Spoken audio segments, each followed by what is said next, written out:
Oh. All right.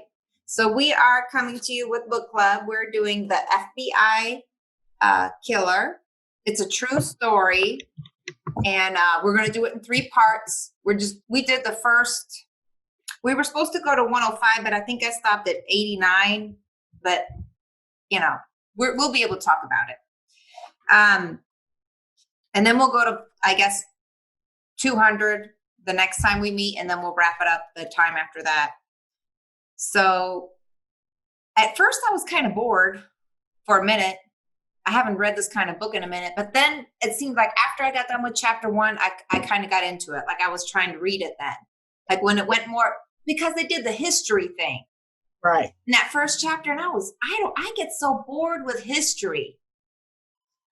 I know a lot of people like history. It's just, I just get so bored with it. But then once that chapter was over, I was like, okay, I can get into this book. Like, and I think that's why it took me till today to read it. Cause I was like, I got to read this book like today. I think the same thing happened to me because I tried to read it last week and read the history. It was like, okay, when are they going to get to the good stuff? Yeah. Like when a book starts going into history, it's hard for me to carry on because I just feel like, I don't know.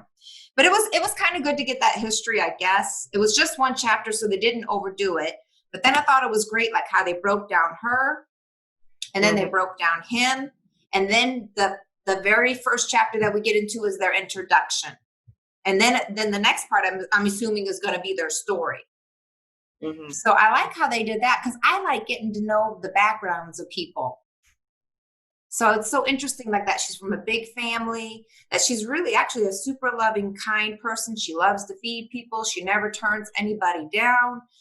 But there's this side of her that needs to be entertained and is looking for something more than a traditional home, even though she tries to set up a traditional home. Did you guys get that feeling?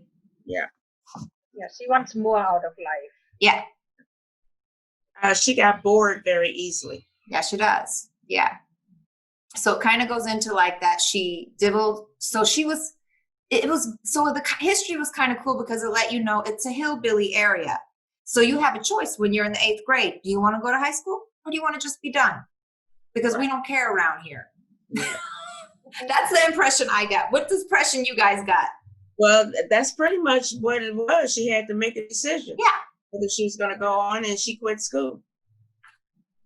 So she's somebody functioning in society with an 8th grade level of education, which I don't know if it really hinders you or not for all that she's trying to do. But I do think it would have made her more mature if she would have went to high school. She would have made some better choices.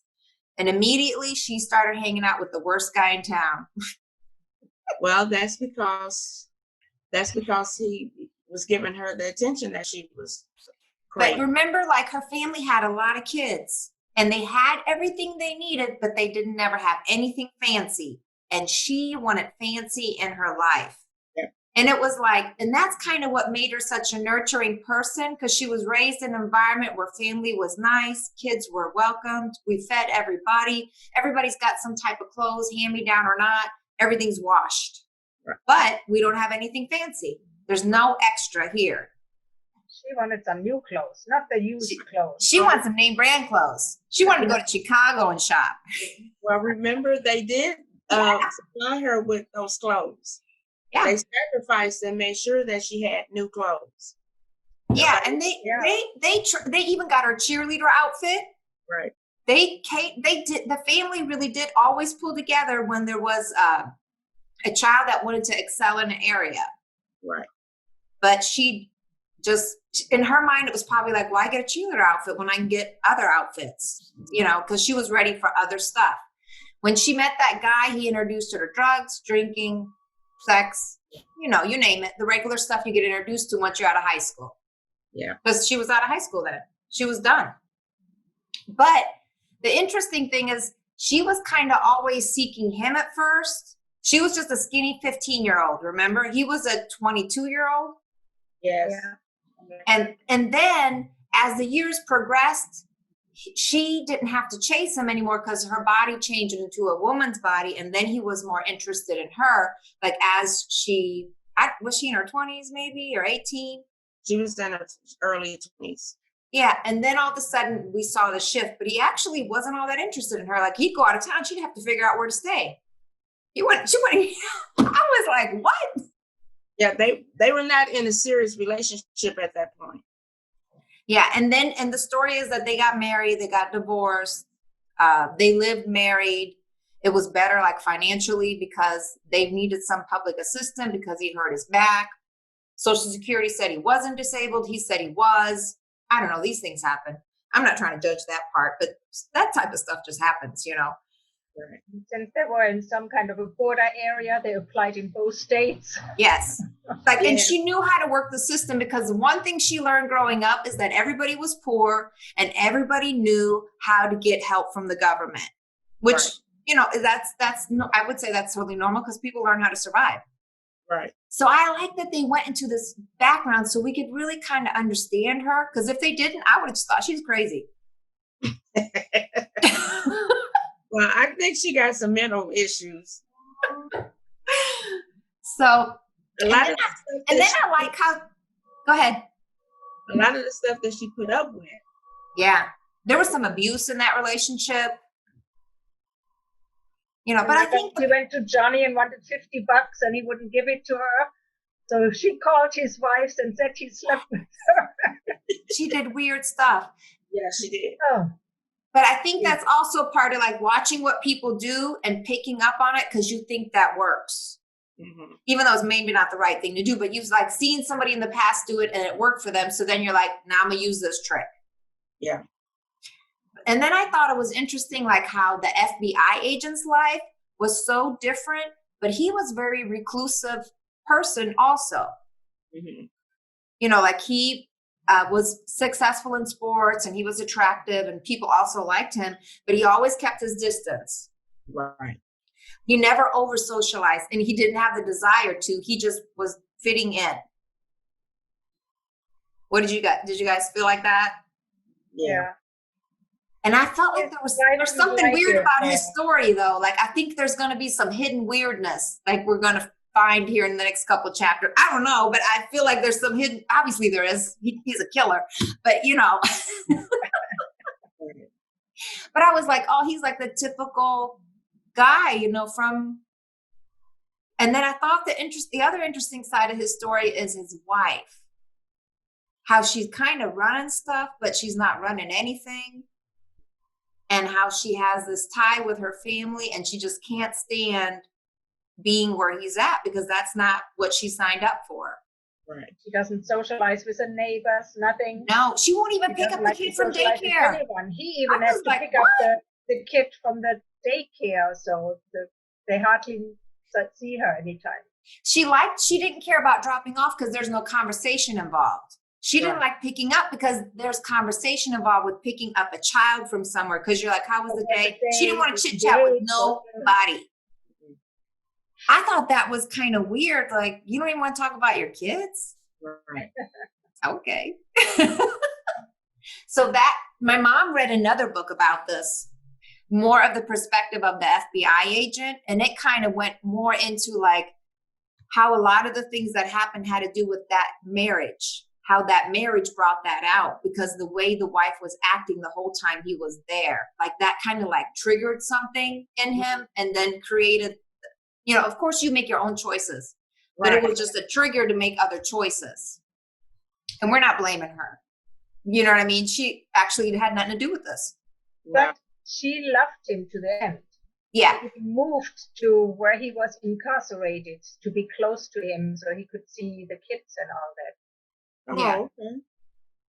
Yeah. So he's kind of a strange person. It's hard to, for me, hard to comprehend her, you know. Yeah. Yeah. Yeah. Like I thought it was a little bit strange too. Like it would be weird to not even want to talk to the person at the daycare about your kids. Like when I read that, I was like, she's a weirdo. Like, yeah, I have to know what's going on with my kids when I pick them up. We're just gonna have to talk for a minute. You know, that was like, that's weird. Like to me, as a parent, I'm like, that's a sign that you are seriously anti-social to an extreme. Right. I was like, wow. But I just think it's interesting too. Like everybody in that town loves that man. They all love him. He hangs out with them. He's social. He is involved. Like he is, but in his mind, he's like, I'm preparing to know everything. So I know how to do my job the best here and who to go to for information. And he's so cooperative that it really Date does. night on Fridays with his daughter. He goes on date night with his daughter. He wanted to go with his wife too, but she won't go in that city. And I thought that was crazy too.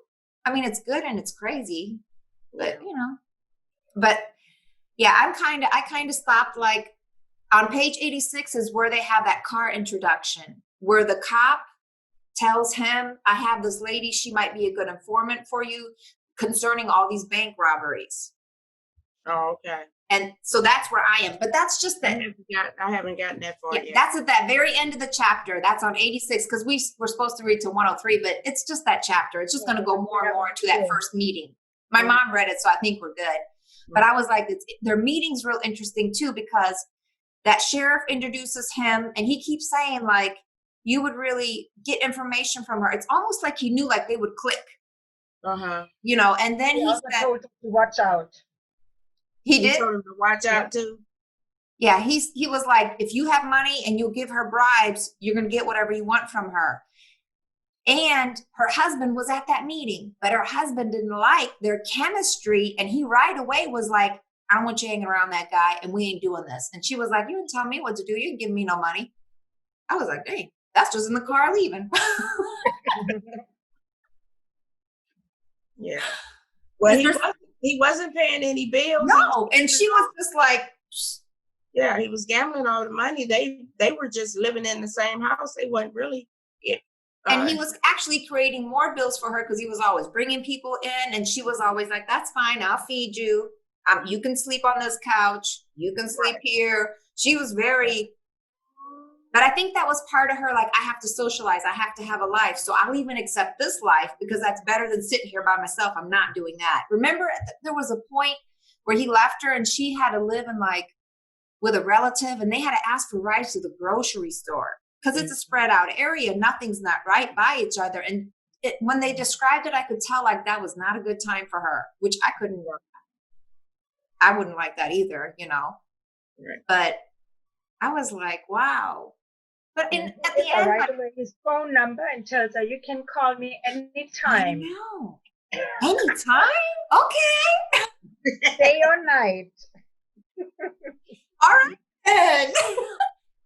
When they were saying that in the chapter, I was just imagining like that flirting that was going on. Like, I was like, wow, like, I bet you that was, her husband had to be like, oh, I hate these two people. Yeah, but she was suspecting him of having, flings too. Yeah, but I mean, he had to sit there and witness like that attraction. Yeah. You know, I was like, okay, I'm interested now. After that, I was like, dang, I wish I would have had more time, but we were swimming, kids were everywhere. I really wanted to focus on what I read. So a lot of times I was rereading a page because I couldn't remember where I stopped. If I probably just sat for 2 or 3 hours and read this, I would have been okay. But I had some distractions, but it was a beautiful day, and I don't regret what I did today. But I think it's going to be kind of juicy book. At first, I didn't want to read it, and now I'm like, really want to read it. You know, when his colleague said, "Are you having an affair with her?" And he said, "What he said? Oh hell, you know, she always says those things." He said, "She's screwing you."